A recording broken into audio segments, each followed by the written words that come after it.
Thanks for checking in. We've received a lot of emails from our social media pages asking questions like, what is it exactly that you do and who does what? You see, we post a lot of symphonic orchestral music. Then all of a sudden there might be a rock piece that we put up. We're talking about signing up for a new movie that we're about to score. And next minute we're talking about collaborating with rock artists and which studios we're recording in. So I can see how we can sometimes confuse people. Let us try to explain a bit of what we do. Simply put, we're film composers. This is the work that we actively seek and where we put most of our time and effort. So Rob and I contribute equally, and we are credited as composers Wayne Hurry, Rob Hurry. Sometimes there's a downtime between films, other times they're lined up waiting for us.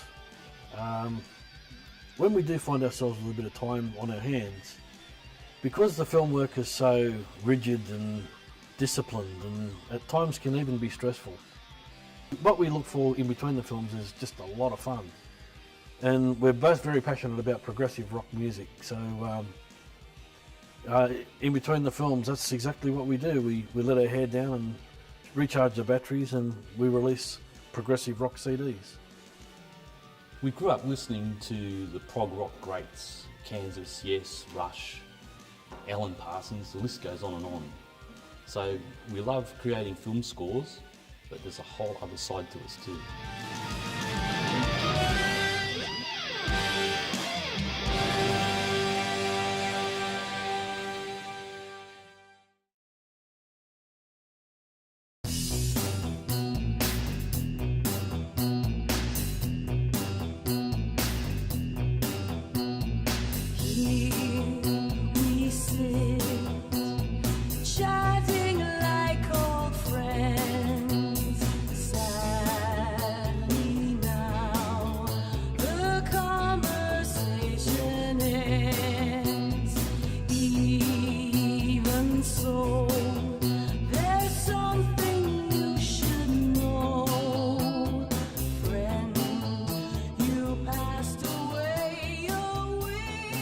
Sitting around having a couple of beers after we finished the album Life, the question came up, what now? What are we going to do next? And as a joke, one of us said, life after life. So after we stopped laughing, Life After Life became a concept album all on its own about what happens after we die. Life After Life was recorded with a bunch of really talented people. Our first album, Life, was very electronic.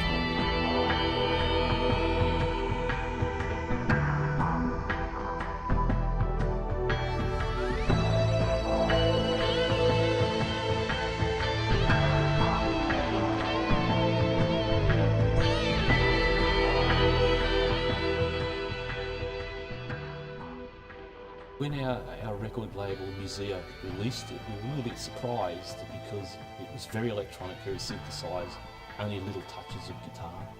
So we were a little bit surprised that it was embraced by the electronic community and also the prog rock community, and that's what led us to think of creating Life After Life as a prog rock album. We decided, rather than try and do the whole album ourselves with overdubs, like we did on the first album, to bring in a much more organic approach, and we wanted to sound like a band, not like in the first one it tended to get a bit clinical for my personal tastes because of the way we approached it. This time I wanted a much more organic approach. I wanted to have real guitars, real drums, real bass, vocals. I wanted the organic feel of a band. And we were lucky enough to be able to work with some of our old friends and other people that we hadn't yet met that we were introduced to help us with this project. Again, the foundation of Hurry Hurry is, as always, Wayne and I, working from different ends of the same creative stick, if you like. We approach things very differently, but we seem to always end up in the same conclusions, if you like, musically. This time Wayne goes in armed with a Fender Jazz bass, and I go in armed with whatever shredder guitar I'm going to pick up at the time. And we meet somewhere in the middle, sitting over the Pro Tools rig. So right from the start, we knew that we wanted Maury DeGrazia to play drums. He's an old friend of ours. We go back a long way. And not only is he a great drummer, but he has fantastic creative ideas and production ideas. So Maury's a little more high-tech than the average drummer. So he's able to record high-quality drum tracks from his own studio, and he delivered unmixed multi-tracks of the drum parts that we could later synchronise. Simply put, Lo Roberts is a star. Her voice is amazing, her talent is just mind-blowing, and for these reasons and the fact that she was just such fun to be around, we gave her the lion's share of the songs to sing. I had a great deal of pleasure in watching her bring the songs to life and give them a character of their own. I'm a really big fan of those, so yeah, it was great to have her on the album. Not the same. Yet, in your difference, you are ahead of the game. You can read the writing on the wall. Who believe that you'll be standing tall? Revolution, a cloud breaking the Constitution. Rise for roles, find solutions. Rise above it all. There's a revolution in evolution. Let them keep their grand illusion. Let them draw their own conclusions. Rise above it all.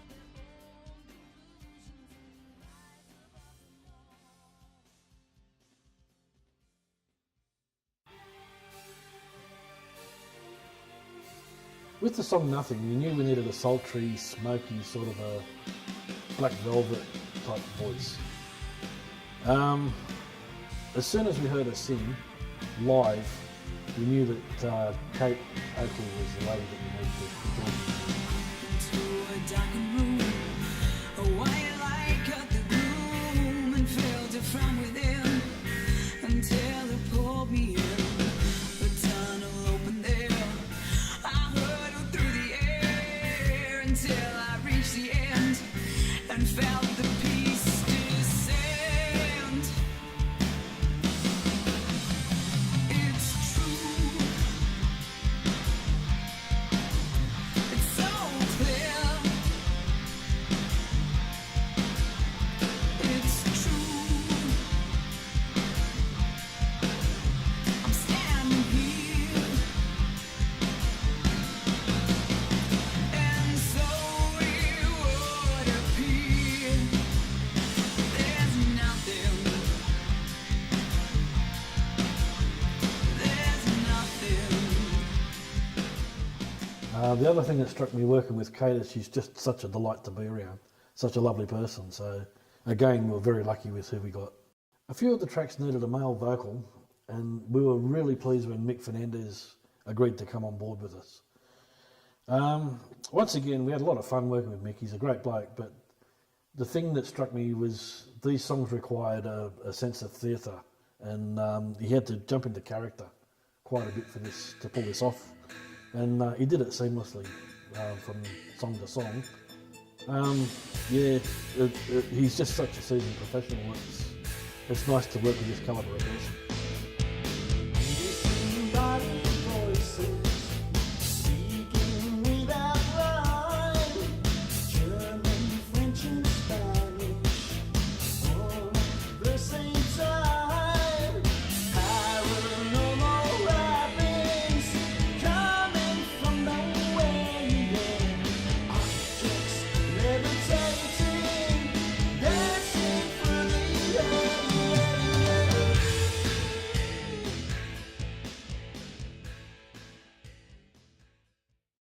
I Can Feel You is a song about a man being tormented by a poltergeist that needed a really strong, angry voice. Who else could do it but Rob? They don't call him Shrek for nothing.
utilised a recording system called Pro Tools exclusively to mix, edit, record and synchronise all the music that we play.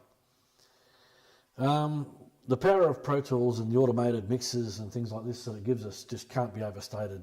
We would not be able to function the way we do without this sort of platform. Having said that, our facility is quite modest and predominantly set up as a composition studio as opposed to a fully blown recording studio. We don't have the acoustic environments that you may find in a recording studio.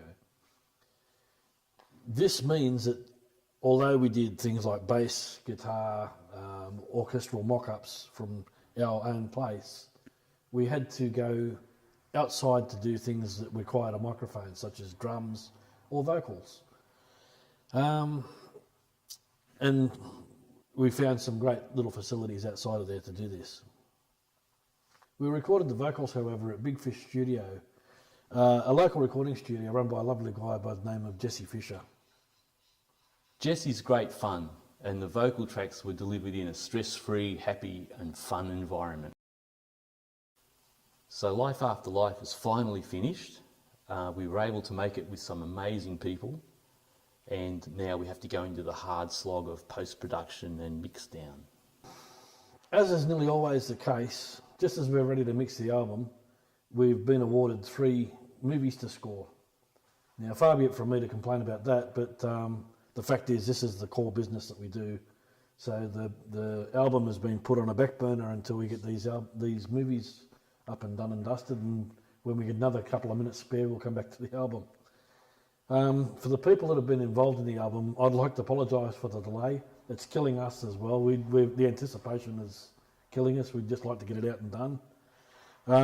As soon as it's up and running and we start getting back into the mixing process, we're going to have a listening party, and that's for sure. So keep checking in for new posts. We'll update again when the album's released. So back to film work. Our current project is Dead Residents from New York. Then we move on to Deadly Intent from England, and following that, Scary Crows, also from England, which is a horror comedy. Can't wait. Thanks for joining us. I hope you've enjoyed it. We look forward to hearing your feedback. Here's how to contact us. Bye. Bye-bye.